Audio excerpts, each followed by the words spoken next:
Welcome aboard the Strange Express. My name is Dr. Stantio. Have you ever had an experience that was so unusual, so strange, that even moments after it occurred, you begin to doubt that it really happened? Yet there you are, looking at the evidence that the event did indeed occur. Our story today is about just such an occurrence. Today's protagonist will relate his story to you in just a moment, so please, find a comfortable place to sit, as I believe that the engineer has just signaled that we are about to be on our way.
I used to have a job that had some very strange hours. There were days that I would work from 18 to 20 hours or even more. The story that I'm about to relate to you happened after one of those long days while I was headed home from work around 3 in the morning. It was summertime and we were in the midst of our thunderstorm season. I was preparing to make a mad dash from the building I worked in, and while I did have an umbrella for such occasions, it was safe and dry inside my car. Well, it wasn't raining on the previous morning when I reported for work, and still gave no indication that it would rain at 11 a.m. when I went out for lunch. When I took my last break around 7 that evening, I could see the dark clouds forming, but it still appeared that the rain was going to skirt us, as the sky overhead was fairly clear. As I had exited the building and was locking the door, there was a bright flash of lightning and an almost instantaneous clap of thunder that rumbled on for what seemed 15 or 20 seconds. I turned and surveyed the empty parking lot. It wasn't just raining, it was a deluge. I thought to myself that it would probably be wisest to wait for a few minutes, and it would probably let up some. I waited for about 30 seconds, and I glanced at my watch. 2:47 in the morning. I began weighing out my options. It was just rain after all, and I knew I was in no danger of melting. No, it wasn't just rain. It was lightning too, and it was close. All the utilities in the area were underground, so as I crossed the parking lot, I would be the tallest object around, the closest path to ground. I looked at my watch again. 2:48. I wanted to get home and get a shower and wind down. The rain was still pouring down as hard as ever, and while I was standing beneath an overhang, I was still getting wet as the water droplets were being blown into the sheltered area. I made a decision to make a run for it. As I splashed toward my car, I realized that the parking lot was under at least 2 inches of water, and I was getting just as wet from my own splashes as I was from the heavenly downpour. By the time I reached my car, I was absolutely soaked. When I got to my car, water kept dripping down my face and into my eyes from my hair. So I found some clean towels I had kept in my car to wipe dirty windows, and I used them to dry my hair, face, and arms. Proof positive, I hadn't melted. I started the car and made my way to the highway that would take me most of the way home. There must have been a power outage somewhere, as I noticed that all the city traffic lights were flashing amber. The highway was fairly well lit until you were about 2 miles outside the city limits, and then there were no more street lights.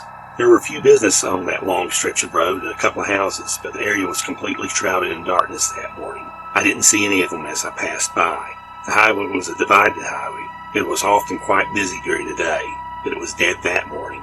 There was no traffic behind me, no oncoming traffic in front of me. I hit the high beams in the hope that it would help me see through the rain that appeared to be letting up a little. I still had about 6 more miles till I reached the road that I turned onto to complete my journey home. It was about 2 minutes after I turned on my brights that I saw someone up ahead walking on the side of the road. Due to the distance and the rain, I couldn't make out if it was a man or a woman when I first saw them. I slowed down as I wanted to be cautious when nearing someone walking down a dark highway at 3 in the morning. As I neared the figure, I could see that they were wearing what appeared to be a brown cowboy hat, and initially I thought that was a guy, but as I got closer, I saw curly blonde hair peeking out from under the hat. and there were some other clues that indicated that the individual was not a guy at all. I dimmed my headlights, and it was then that she turned her head and looked back at me. There was nothing frightening or intimidating about the look that she gave me, but when she looked at me, I felt a cold shiver go down my spine, so strongly that it made me really stop and think about it. I reached the conclusion that it was probably just my wet clothes. She was quite young, definitely not out of her teens. I slowed down again as I tried to decide what to do. Nobody should be walking down a dark highway at 3 in the morning during a thunderstorm. Was she a runaway? Did she have Confederates hidden somewhere in the darkness, waiting to pounce on any fool stupid enough to stop for her? Memories of my parents admonishing me never ever pick up hitchhikers echoed in the back of my mind. Technically, she wasn't a hitchhiker. She had given no sign that she wanted to ride. I was finally close enough to where I had to make a decision. Would I stop and see if I could offer some assistance, or I would just drive on past? I'd recently had a minor accident, so the window and the lock controls for the front passenger side door weren't working. So I hit the button to open the window for the rear passenger seat, and I called out to her. "You need a ride? Or maybe I can call someone for you to pick you up." I tried to look out the window, but I couldn't see her anywhere. But after a brief moment, I heard her call back. "I'd appreciate a ride. I live on Cedar Street, about a mile up ahead."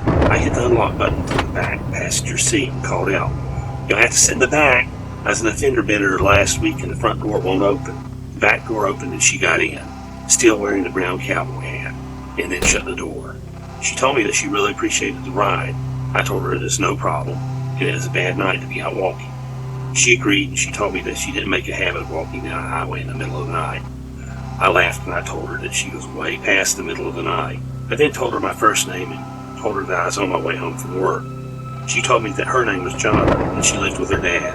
I asked what brought her out on a night like this. She told me that she had come home late from a friend's house and she and her father had gotten into a shouting match about it, and she had walked out to get some fresh air and clear her mind. But before she knew it, she was over a mile from home. I'd never noticed Cedar Street before, but then again, I'd never looked for it. So I asked her to let me know when we were getting close. She didn't respond, so I clicked on my high beams again and strained my eyes ahead to see if I could find the reflective glow of a street sign ahead. I thought that we may have passed a road, so I asked her if she thought that we'd gone past the road, but still, there was no answer. I then glanced back into the back seat, and there appeared to be nobody there. I pulled off the road and got out and ran around to the back seat where she had been sitting. I opened the door and confirmed that there was no one there. I then reached in and touched the seat to see if it was still warm, or to see if she'd left anything behind, but the seat was cold and dry, and there was nothing there to indicate that she'd been sitting there only 3 minutes earlier. The rain was still coming down in a steady drizzle, so I got back into the driver's seat and just sat there for a moment staring ahead,